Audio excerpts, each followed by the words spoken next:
Okay, so I want you to imagine that you step up to a podium in this really crowded room, right? Oh boy, setting the scene. Yeah, and you're handed a stopwatch, a laser pointer, and this single, honestly terrifying rule.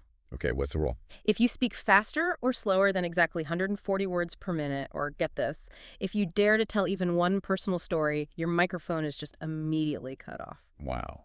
I mean, that sounds like an actual dystopian nightmare for, Right. anyone who actually enjoys public speaking. Right. Because it just takes the organic, unpredictable nature of how humans talk Yeah, and basically locks it inside a straitjacket. it really does. And well, welcome to today's deep dive. We are tackling a highly unusual mission today, dissecting a single kind of mysterious source document. Yeah, mysterious is a good word for it. It doesn't even have a published author or like a fancy title. In the files, it's just literally called pasted text. Pasted text, that's it. That's it. And it is not an essay. It's not a narrative. Yeah. It is this hyper-restrictive manifesto on exactly how to structure communication. Which is fascinating. Yeah, I mean, think of it as the architectural equivalent of brutalism, but like applied to human speech. Brutalism is actually the perfect way to frame this. Like if you picture those giant, raw, concrete government buildings from the 1970s. Oh, yeah, the really bleak ones. Exactly. The ones where form strictly follows function. You've got exposed steel and absolutely zero decorative molding. Right. That is exactly what this document attempts to do to your words. Yeah. It outlines this rigid framework with unbreakable rules about, pacing, word counts, and structural limitations. It just strips away all the decorative molding of language. Which honestly might sound appealing to some people. Think about your own calendar right now as you're listening to this. You are likely drowning in information overload. Oh, we all are. We sit in endless meetings, you scroll through these bloated rambling updates, and you're just silently begging the presenter to, please just get to the point. We have all absolutely been there. We really have. So today, our mission is to explore what happens when a framework applies extreme, uncompromising efficiency to information delivery. The ultimate stress test. Yeah. We're going to figure out if this brutalist blueprint is the ultimate life hack for your next big presentation, or if it's really just a recipe for robotic, completely soulless communication. And to really understand the psychological weight of this document, we have to start with the physical boundaries it enforces. Right, the math of it all. Exactly. Yeah. Before the source even permits you to think about what you're going to say, it dictates the exact mathematics of how you must say it. And the numbers here are so specific, it honestly feels less like a communication guide and more like a schematic for a combustion engine or something. It really does. Because the document dictates a strict duration of exactly 8 to 10 minutes. Not 7, not 11, 8 to 10. No wiggle room. None. And to guarantee that you hit that window, it mandates a precise word count of 1,000 to 1,300 words. And those numbers, they're inextricably linked to a highly specific speaking pace. The 140 words per minute rule. Right. The source explicitly mandates that your words must be delivered at exactly 140 words per minute. By locking the word count and the speaking pace together like that, the framework guarantees the duration. It's just a formula. It's pure math. If you write 12,260 words and you speak at 140 words per minute, your presentation will end at exactly 9 minutes. The math leaves zero room for variance. Okay, let's unpack this for a second, because I want to pause and think about what that actually feels like in practice. It's weird, right? It's so weird.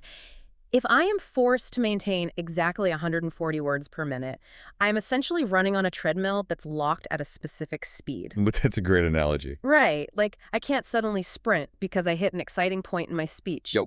And I can't slow to a walk when I introduce a really complex theory. The belt just keeps moving. It's relentless. Mathematically eliminating variance like that feels kind of dangerous to me.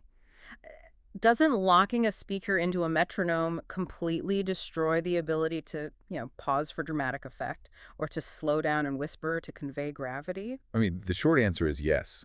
It absolutely destroys that ability. Wow. But the thing is, the document views the dramatic pause as a systemic flaw, not a feature. A flaw. Seriously. Let's look at the cognitive mechanism here. 140 words per minute is not just some random number they pulled out of a hat. Oh, really? No, it's widely considered the ideal pace for an audiobook. Oh, okay. That makes sense. Right. It's unhurried, steady, clear.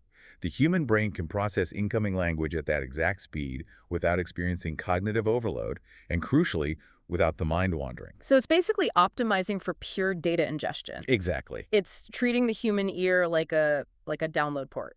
That is the exact underlying philosophy. Look, when we speak naturally, we use pauses to convey emotion or, to give the listener a second to catch up. Yeah. Breathing room? Right.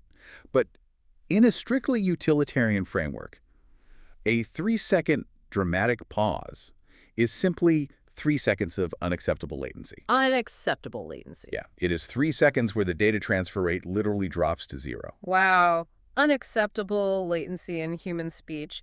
That is such a clinical, almost cold way to look at human interaction. It is. But, okay, if you accept that premise, if you accept that your voice is now just a conveyor belt moving at exactly 140 words per minute, it forces a total architectural redesign of the speech itself. Because you can't waste a single tick of that metronome. Exactly. Which brings us to how this document divides up those precious 8 to 10 minutes. And the architecture of this restricted space is rigorously symmetrical. It's so rigid. It really is.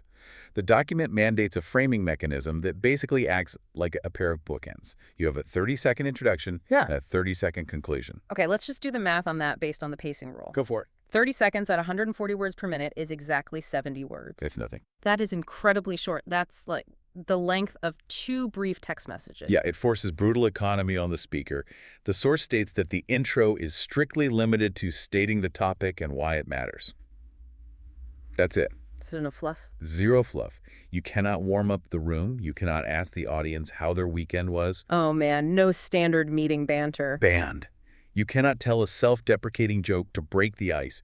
You have 70 words to justify your presence in the room, and the clock is ticking. And once you survive that 30-second threshold, you enter the body of the communication. Right. And the document restricts the core to only 3 to 5 key concepts. Which is pretty standard. It is, but here's where it gets really interesting and a bit controversial. The constraint placed on those concepts is wild. Each one is only allowed to consist of a definition plus a brief explanation. Yeah. And then it issues this absolute zero-tolerance prohibition. No long stories or detailed examples. It completely outlaws narrative from the learning process. I have to push back hard against this rule. I figured you might. I mean, as someone who loves a good story, who loves reading, isn't banning detailed examples completely backwards? How so? Narrative is the fundamental building block of human civilization. We didn't survive in the wild by, reading bullet points about predators. Yeah. We survived because we sat around the campfire and told vivid, terrifying stories about the hunter who got eaten by the tiger. The brain uses the imagery of a story to cement information. It's an anchor. Exactly. Stories and vivid examples are exactly how human beings remember things. If you ban detailed examples, you're stripping away the very mechanism we use to retain facts. Well, is it the only mechanism, though? Or is it just the most comfortable one? Okay, fair question. Think about how much time is wasted in corporate settings while someone rambles through a tangential anecdote just to make a relatively simple point. Oh, I've sat through those meetings. It's painful. Right. This document argues that your campfire story is a deeply inefficient, almost selfish use of the listener's time. Selfish? Wait, how is trying to make something memorable selfish? Because a story is a massive vehicle for a tiny payload. Okay, explain that.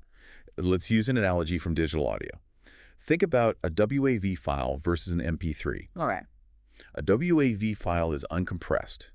It captures the echo of the room, the breath of the singer, all those rich, warm frequencies that make music feel alive. The good stuff. Right. It's beautiful, but the file size is enormous. An MP3, on the other hand, uses an algorithm called psychoacoustics.